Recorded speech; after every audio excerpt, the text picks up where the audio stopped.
Hello everyone. My today topic is mechanism of hormone action. In my last topic, we discussed two types of hormone. One is water soluble and the second is lipid soluble. अगर आप NEET की preparation कर रहे हैं तो अगर आप 11th की एनसीईआरटी के इस चैप्टर को देखेंगे तो ये टॉपिक एनसीईआरटी में लास्ट में दिया हुआ है, जिसमें आपसे वाटर सॉल्युबल मतलब कि प्रोटीन हार्मोन की action and lipid soluble hormone मतलब कि स्टेरॉयड हार्मोन की एक्शन की बात की हुई है. तो this is one and the same thing. First of all हम डिस्कस करेंगे वो हार्मोन जो कि प्लाज्मा मेम्ब्रेन को क्रॉस करके अंदर चले जाते हैं. It means we will discuss steroid hormone. Steroid hormone, as we know the nature of plasma membrane, the plasma membrane is made up of lipid and protein. जो phospholipids हैं उनको steroid, क्योंकि वो लिपिड सॉल्युबल हार्मोन है, वो lipid soluble hormone क्योंकि वो easily cross कर लेते हैं. So this is the cell, इसीलिए यहाँ पर आपको दिखाया हुआ है कुछ इस तरह से. They are the transport protein which are carrying these hormones. ये फ्री हॉर्मोन्स हैं, ब्लड कैपिलरीज हैं. तो लिपिड सॉल्युबल हार्मोन जो हैं they diffuse into the cell. So first point is showing you what it showing you that lipid soluble hormone जो है that diffuse into the cell. मतलब ये पहले इंटरस्टिशियल फ्लूइड में आएगा और इंटरस्टिशियल फ्लूइड में आने के बाद it will enter the lipid bilayer and it will enter through the plasma membrane. And second point is showing you that if the cell is the target cell, ये cell उसका target cell है, hormone binds to and activate receptor. ये receptor जो है that can be located within the cytosol, मतलब इस cytoplasm में भी present हो सकता है और it may be present in the nucleus. अब ये जो receptor hormone complex है, this is called receptor hormone complex. ठीक है, that which will alter this gene expression. तो यहाँ पर हार्मोन ज्वाइन हो गया, ये रिसेप्टर है, so that's why we call it receptor hormone complex. ये जो हार्मोन कॉम्प्लेक्स है it turns specific gene of the nuclear DNA या तो इसे ऑन करेगा या ऑफ करेगा. मतलब ये जो है, अब देखिए रिसेप्टर अलग हो गया, ये जो हार्मोन है ये इसके जीन्स मतलब जो डीएनए है उस डीएनए की मान लीजिए अगर हम कह रहे हैं ऑन करेगा, तो ऑन करने का मतलब है ये इससे एमआरएनए बनवाएगा. You know about the molecular biology.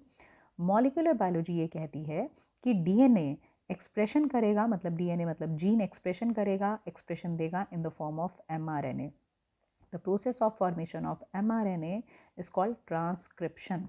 Transcription से एमआरएनए, अब ये एमआरएनए जो है ये न्यूक्लियस से बाहर आकर राइबोसोम के साथ जुड़कर अकॉर्डिंगली प्रोटीन का फॉर्मेशन करेगा. तो थर्ड पॉइंट, तो जैसे ही डीएनए ट्रांसक्राइब होगा न्यू मैसेंजर एमआरएनए बना, ये न्यूक्लियस को लीव करेगा और साइटोसोल में साइटोप्लाज्म में एंटर करेगा और डायरेक्ट सिंथेसाइज करेगा न्यू प्रोटीन का. ये न्यू प्रोटीन एक एंजाइम हो सकता है, ये राइबोसोम्स की हेल्प से जैसे सिंथेसाइज कर रहा है. तो ये अब जो एंजाइम सिंथेसाइज हुआ है with the help of this hormone जो कि अंदर आया था, ये इस हार्मोन की वजह से हुआ है. तो ये अब सेल की एक्टिविटी को अकॉर्डिंगली ऑल्टर कर देगा, मतलब कि कुछ नया करेगा, नया रिस्पॉन्स देगा. तभी हम उसे कहते हैं कि इस हार्मोन की वजह से नए फिजियोलॉजिकल रिस्पॉन्स आएंगे.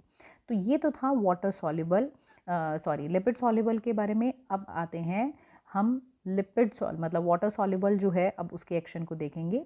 सेम तरीके से ब्लड कैपिलरी जो है उसके थ्रू ये देखिए हार्मोन जो है it comes into the interstitial fluid, लेकिन क्योंकि ये वाटर सॉल्युबल है it can not enter inside the cell. तो यहाँ पर there is a receptor which is present on the membrane itself. Because amine, peptide, protein, eicosanoid hormone are not lipid soluble, so they cannot diffuse through the lipid bilayer of the plasma membrane.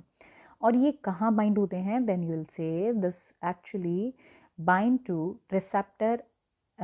This cannot actually bind to receptor inside the target cell. So water soluble hormone जो है they bind to receptor जो कि cell की surface से बाहर निकले हुए हैं. When a water soluble hormone bind to its specific receptor present on the plasma membrane, तो आप इस हार्मोन को यहाँ पर कहेंगे these hormones are known as first messenger, क्योंकि ये मैसेज लेकर आ रहे हैं कि क्या काम करवाना है. तो फर्स्ट मैसेंजर कौन सा हुआ, तो हार्मोन। तो मुझे यहाँ पर लिखना है कि ये जो हार्मोन यहाँ पर हम बाइंड कर रहे हैं, this hormone is first messenger, this hormone is first messenger. क्योंकि ये मैसेंजर बाहर रह जाएगा, ये ऑब्वियसली मैसेज किसी को ट्रांसफ़र करेगा। क्या अंदर चेंजेस करवाने हैं, अंदर नहीं आ सकता है तो अंदर किसी को मैसेज करेगा। तो फर्स्ट मैसेंजर जो है hormone, this actually cause production of second messenger, but where, then you will say inside the cells. तो स्पेसिफिक हार्मोन जो है stimulate response, actually it is stimulate response. How it will stimulate this response? तो secondary messenger की अगर मैं बात करूं तो यहाँ पर सेकेंडरी मैसेंजर हमें दिखाई दे रहा है, this is cyclic AMP, this is CAMP, we will say cyclic AMP, neurotransmitter, neuropeptide और कुछ सेंसरी ट्रांसडक्शन मैकेनिज्म जो हैं वो भी सेकेंडरी मैसेंजर सिस्टम के थ्रू ही काम करते हैं। So what is happening here, we will see point by point. So first point, binding of hormone, जो फर्स्ट मैसेंजर जो है वो अपने रिसेप्टर पर बाइंड होगा और एक्टिवेट करेगा किसे, this is called G protein. ये इस G प्रोटीन को एक्टिव करेगा, जो एक्टिवेट करेगा एडिनाइलेट साइक्लेज। ये प्रोटीन कॉम्प्लेक्स आप मान सकते हैं, जिसकी वजह से ATP जो है, तो सेकंड पॉइंट में एक्टिवेट एडिनाइल साइक्लेज क्या कर रहा है, वो कन्वर्ट कर रहा है ATP को साइक्लिक AMP में। और ये जो cyclic AMP, as we know, this is the secondary messenger. After the activation of the secondary messenger मतलब कि साइक्लिक AMP एक्टिवेट हो गया है। Now what it will do, cyclic AMP it serve as the second messenger to activate protein kinase. What is protein kinase? ये protein kinase एक enzyme है that actually phosphorylate. What do you mean by phosphorylate? Then you will say कि add a phosphate group to other cellular protein. मतलब ये protein kinase क्या करता है, ये एंजाइम है जो कि फॉस्फेट ग्रुप ऐड करता है।